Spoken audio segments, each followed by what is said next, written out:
नहीं होते हैं। देखी कोई कन्या 8 हाथ वाली? अरे दो नहीं तो 4 ही हाथ वाली देखी कोई? नहीं। हाथ में भी 6 उंगली आ जाए तो एक निकलवा देते हैं। रूप तो यही है कि जिसके 2 हाथ 2 पैर, लेकिन माता के 8 हाथ का मतलब होता है कि माता 8 शक्तियों से सुसज्जित है। ये 8 शक्तियां कौन सी हैं? हम सब नारियों के अंदर, हम सब के अंदर एक नारी शक्ति हम हैं। नारी शक्ति बोला जाता है और वो शक्तियां हमारे पास हैं। लेकिन होता क्या है कि जब जानकारी नहीं होती है, पता नहीं होता है, तो बेशक घर में चीज रखी रहे तो भी क्या कहेंगे, खत्म है, खत्म है, खत्म है, बोल लिया। यही होता है ना। फिर पतिदेव क्या कहेंगे, अरे अभी तो लेके आए थे, आपको पता ही नहीं कि वो चीज रखी है। ऐसे हमारे पास शांति है, सुख है, आनंद है, प्रेम है, सब कुछ है, हमारी आत्मा के अंदर भरा हुआ है। लेकिन हमें जानकारी न होने के कारण हम दूसरे लोगों में इन चीजों को खोज रहे हैं और औरों के अंदर इन चीजों को देख रहे हैं। लेकिन जब तक हम अपने अंदर बदलाव नहीं लाएंगे, हम अपने अंदर जागृति नहीं लाएंगे, तब तक हमें दूसरों से भी प्राप्त नहीं हो सकती है। ऐसे ही वो 8 शक्तियां हैं। पहली शक्ति होती है समेटने की शक्ति। जब भी हम कहीं जाते हैं तो क्या करते हैं, सारा बोरी बिस्तरा समेट समाट करके एक बैग में भर के रखे और दूसरी जगह हम जाते हैं। तो ऐसे ही आज हमारे अंदर ये विचारों का जो सैलाब चलता है, अंदर के जो संकल्प चलते हैं, वो हमें सारे दिन सोने भी नहीं देते हैं, सारी रात सोने नहीं देते हैं। हमारे अंदर संकल्प इतने चलते हैं, विचार इतने चलते हैं, और विज्ञान ने भी अप्रूव किया है कि 1 सेकंड में हम 30 विचार कर लेते हैं। सोचिए आप, इतनी तेज गति हमारे अंदर संकल्पों को चलने की। अभी आप यहाँ बैठे हो, यहाँ बैठे बैठे भी मन ने कई बातें सोच ली होंगी, वो चुप नहीं बैठता है, वो कुछ ना कुछ चलता ही रहता है, चलते ही रहता है मन के अंदर। लेकिन अभी आप यहाँ माता के दरबार में बैठे हैं, सत्संग सुन रहे हैं, तो मन कहाँ होना चाहिए, ध्यान कहाँ होना चाहिए, यहाँ। लेकिन फिर भी वो चंचल मन क्या कर रहा है, बार बार भाग रहा है। जब छोटा बच्चा भागता है, उसको पकड़ के फिर बिठा लेते, फिर भागता है, फिर पकड़ के बिठा लेते हैं। तो भाई मन भी तो आपका ही है, दूसरे का बच्चा थोड़ी ही है। मन भाग रहा है, उसको यहाँ बिठाइए कि बैठ, अभी तुझे ये कार्य करना है, यहाँ सत्संग में बैठा है तो अभी तुझको सत्संग ही सुनना है। तो जब हम अपने विचारों को समेट करके, संकल्पों को समेट लेते हैं, तो वो शक्ति हमारे अंदर आ जाती है। तब हम फल से लदा हुआ वृक्ष होता है, और जब बच्चे फल लेने के लिए उसमें क्या करते हैं, पत्थर मारते हैं। वो पत्थर की मार झेल करके भी वो क्या दे रहा है, वो वृक्ष मीठे फल दे रहा है, सहन कर रहा है ना।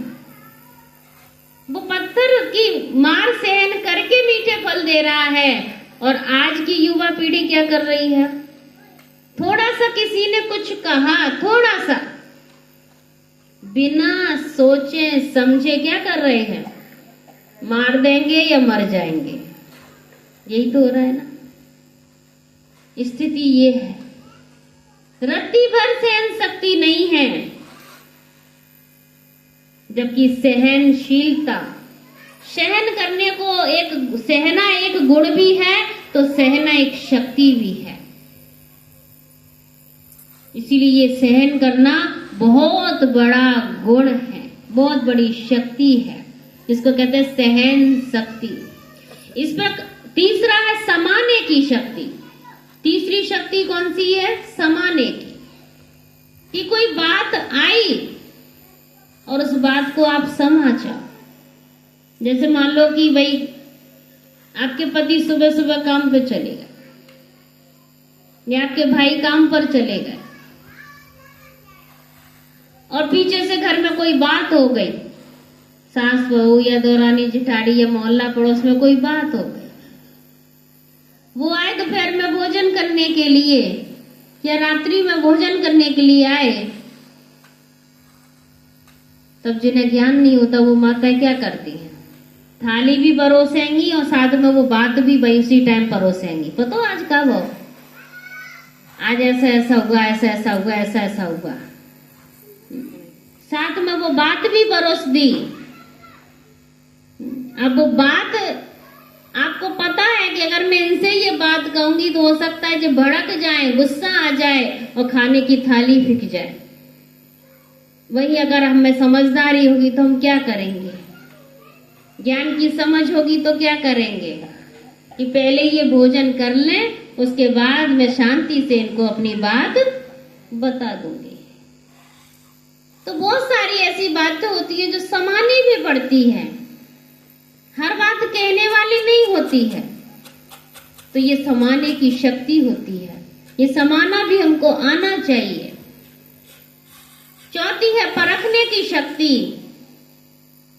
आज दुनिया में बहुत धोखा है, चारों तरफ धोखा लगा पड़ा है, हम नहीं समझ सकते हैं कि कौन कैसा है। ये बच्चियां खेल रही हैं, कोई भी बाहर से व्यक्ति आ जाता है, ये क्या पहचान पाएंगी कि कौन आया, कैसा आया। आज जहाँ देवियों की पूजा है वहीं ये छोटी छोटी कन्या सेफ नहीं है, सुरक्षित नहीं है।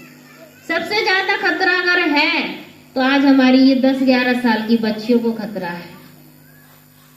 आज बड़ी बच्चियों पर हमला नहीं किया जा रहा, इन छोटी छोटी बच्चियों पर हो रहा है। सुरक्षित कहाँ है? तब ऐसे समाज में हमें परखने की शक्ति चाहिए, इतनी शक्ति हमारे अंदर आ जाए कि सामने वाले की आंखों को देखकर ही हम समझ जाएं कि इसके मन में क्या चल रहा है। इतनी पावर हमारे अंदर आ जाए, और ये पावर भरता है परमात्मा।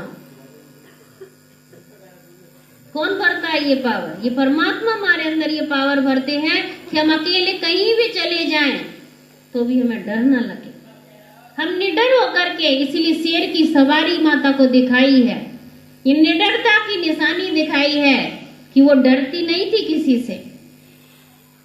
वो डरेगी कब नहीं? जब वो अपने आप में सोचेगी कि परमात्मा मेरे साथ है और परखने की शक्ति मेरे साथ है। वो परख करके निर्णय लेगी, और 5वीं शक्ति आ जाती है निर्णय शक्ति। हमें वहां निर्णय भी करना होता है कि क्या सही और क्या गलत है, फैसला भी लेना होता है। फिर उसके बाद आती है सहयोग की शक्ति। कोई भी कार्य बहनों अकेले नहीं होता है। आज ये सत्संग रखा, विद्या माता जी अकेली कर लेती है?